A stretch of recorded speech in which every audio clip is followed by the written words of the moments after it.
Ачарчылык жүрүп жаткан Газага июль айында кыргыз элинин атынан ысык тамак таратылды. Ар күн сайын ачкалыктан ыйлап, тамак аш жетишсиздигинен каза болгон наристелер.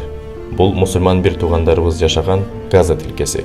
Аларга колдон келген жардамды көрсөтүүнүн аракетинде Аль-Умма кайрымдуулук фонду чатырларда баш калкалап жаткан жарандарга кыргыз элинин атынан ысык тамак таратылды.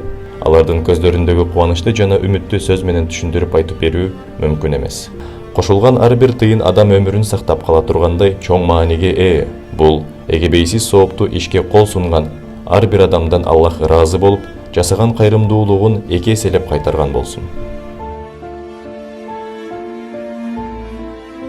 بسم الله الرحمن الرحيم. في ظل هذه الحرب الغاشمة على قطاع غزة نقوم نحن فريق مؤسسة الأمة بتجهيز وجبات الطعام لكي نقوم بتوزيعها على الأسر النازحة والمتضررة كما نتمنى منكم إرسال المزيد من التبرعات. شكرا لكم وبارك الله فيكم.